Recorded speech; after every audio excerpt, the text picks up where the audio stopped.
கணவர்கிட்ட நீங்க சின்ன சின்னதாக எதிர்பார்க்கிற ஒரு விஷயம் என்ன? நான் இவ்வளவுதான் எதிர்பார்க்கிறேன், ஆனா இதெல்லாம் சொன்னாலே உங்களுக்கு புரிய மாட்டேங்குது. நான் அவர் மடியில படுத்துட்டோம்னா அவர் எனக்கு தலை கோதி விடணும். அவரு நான் சொல்றத என்னோட ஃபீலிங்ஸை ஷேர் பண்ணும்போது அவர் என் கண்ணை பார்த்து எல்லாத்தையுமே கேட்டுட்டா எனக்கு ரொம்ப ஹாப்பியா இருக்கும். வீட்ல லவ்லியா இருப்பாங்க. சோ ரிலேட்டிவ்ஸ் ஃபேமிலி அந்த டைம்ல வரும்போது என்னமோ நாங்க 2 பேரும் ஏதோ ஒரு ஸ்ட்ரேஞ்சர்ஸ் மாதிரி ஒரு ஃபீல் லைக் ஒதுங்கி இருப்பாங்க. சோ அந்த மாதிரி இல்லாம கூட இருக்கணும்னு ஆசை.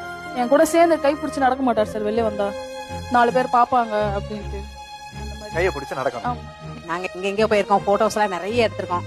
ஒரு நாள் கூட ஒரு தோல் மேல கை போட்டு நின்று அவங்க போட்டோஸ் எடுத்ததே கிடையாது. நிப்பாங்க கூட நிப்பாங்க, அவ்வளவுதானே தவிர்த்து ஒரு கை போட்டோம் நின்று அப்படிலாம் எடுக்கவே மாட்டாங்க அவங்க. நான் கிச்சன்ல இருக்கப்ப என் கூட வந்து பேசிக்கிட்டு நின்னுட்டு சமைக்கணும்.